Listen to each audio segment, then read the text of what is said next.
Do you think we should meet? I looked at my phone. I got a text message from SJ, my online friend. I stared at the message for a few seconds and I didn't reply. I was overwhelmed with emotions. I wanted to meet him, but I'm afraid.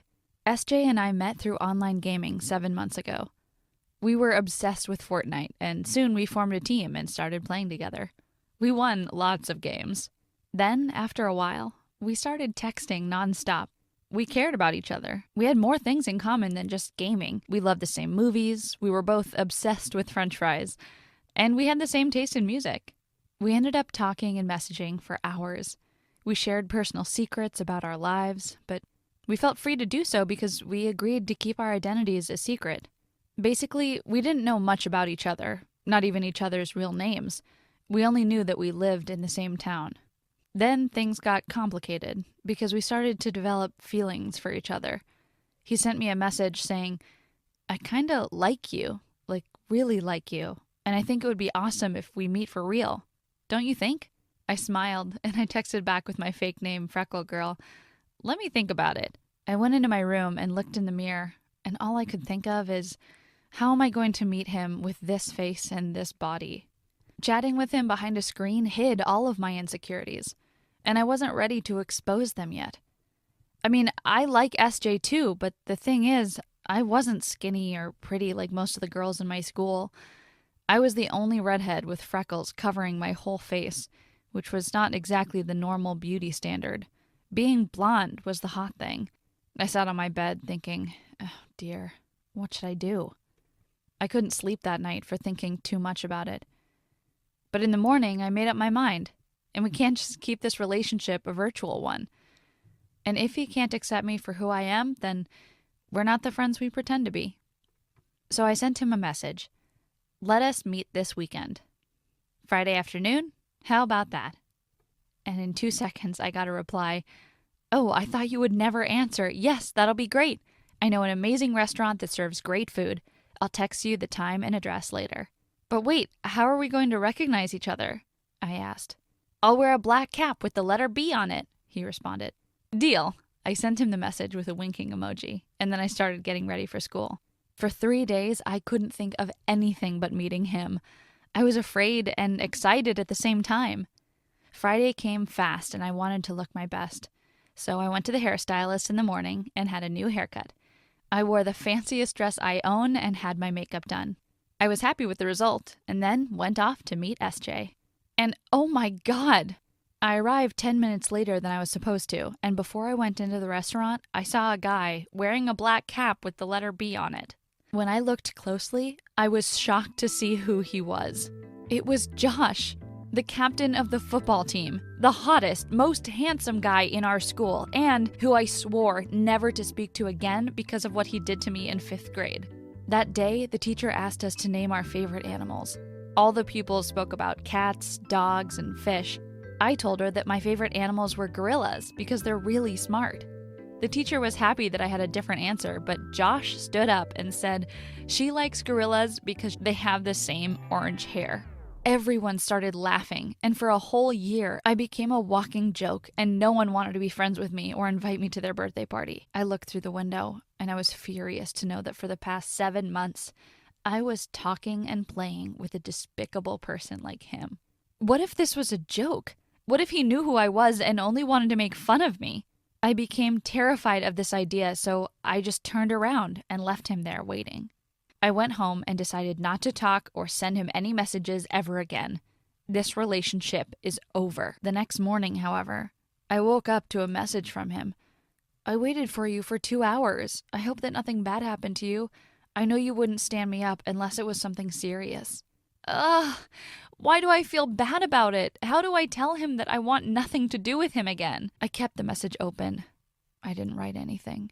On Monday, I went to school, but the minute I got in, I started looking for him. I had this unstoppable urge to see him. The football team was practicing outside, so I headed there. But what I saw made me more determined to never speak to him again. He was kissing another girl, Ashley, every guy in our school wanted to date. What the hell? Was he kidding me? I think the whole I like you thing has ended before it even started. How did I think that a jerk like him could ever change? I turned around and went straight to my class, feeling a bit disappointed and irritated. But then something unexpected happened. Later that day, during chemistry class, the door opened and Josh walked in.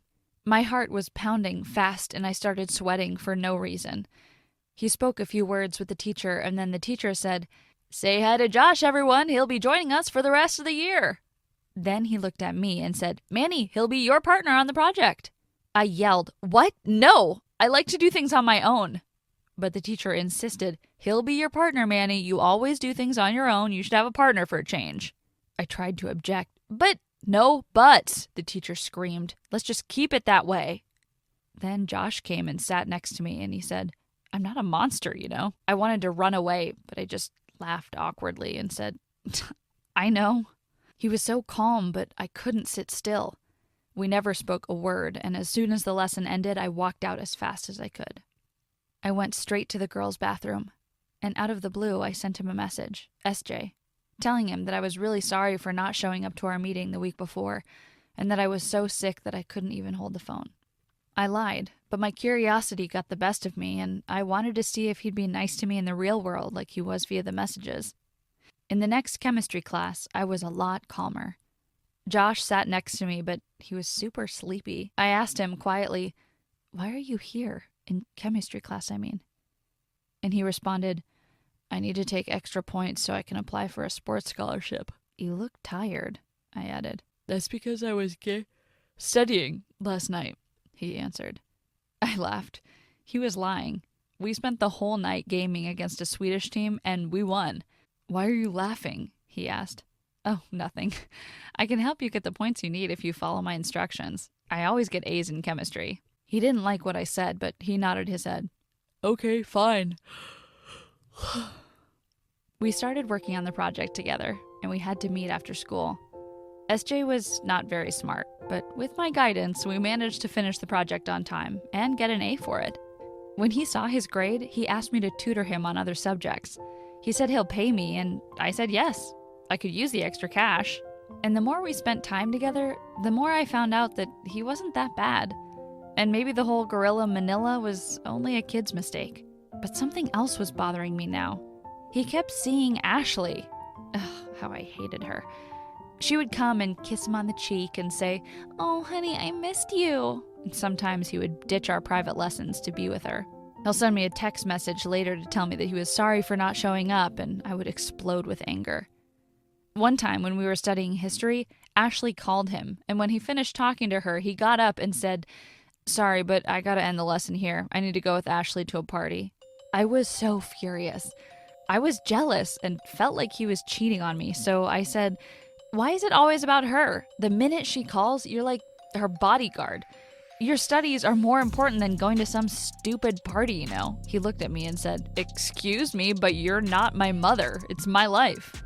I screamed, "Fine, then don't expect me to wait for you here while you destroy it." I picked up my things and left while he was looking confused.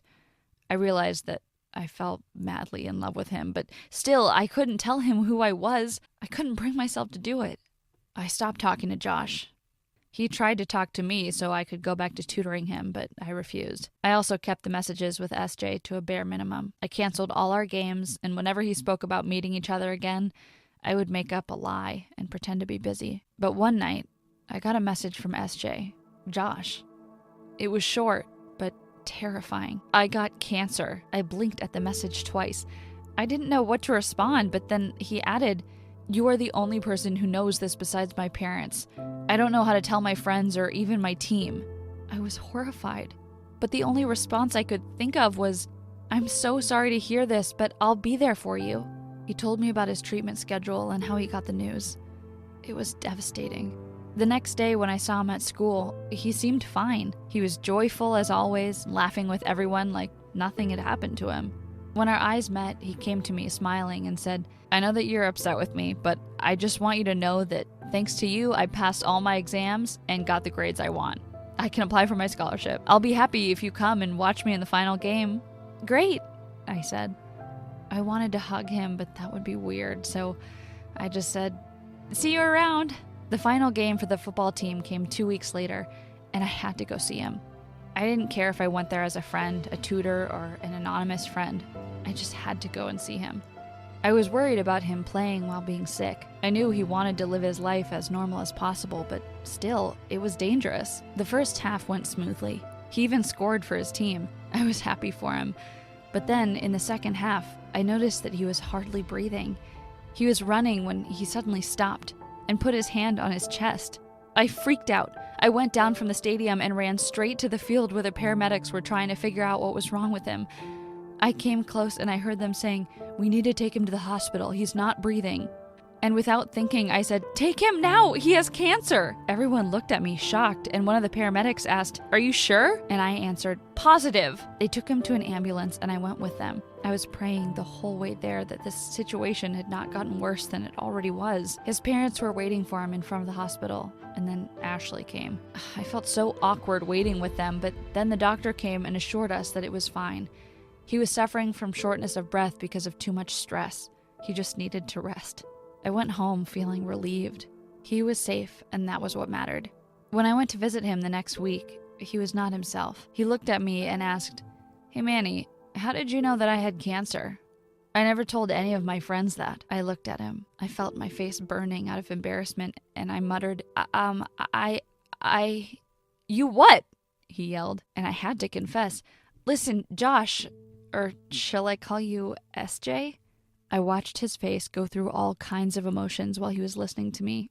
I explained everything to him, how I liked him too, and how I was too afraid to show him the real me, and how I changed my bad idea of him when we started working on the project together. But none of that seemed to make it better. He got angrier with every word I spoke. "So you lied to me the whole time. You made me a stupid fool, and then you told everyone that I had cancer. You know you had no right. I wanted to tell them when I was ready. I didn't want anyone to feel sorry for me. Did you know that the committee is thinking of disqualifying me from the scholarship program because they knew I'm sick? Do you know that Ashley dumped me because of that too? I hate you, and I wish I never knew you." Tears started forming in my eyes. I was hurt by what he said to me, and I also hated myself for causing him so much pain. I left his room and went home. I later sent him tons of messages on his real phone number and messages from my online account telling him how sorry I was, but he never responded to any of them. I was going to get some fries and I saw him sitting with some of his friends. He noticed me, but then he looked away. He was still mad. I took my order and went out. But before I left, Josh followed me to the parking lot. He said, "Yo, Freckle Girl, you free for a game tonight?" I turned around and said happily, "Are you up for a game, SJ?" He nodded and said, "Yeah, and maybe for a meal sometime. You got my number, text me." He went back to his friends, and I was more than happy to send him another message. And now, we're dating for real. What do you think of my story? Let me know in the comments below, and don't forget to subscribe.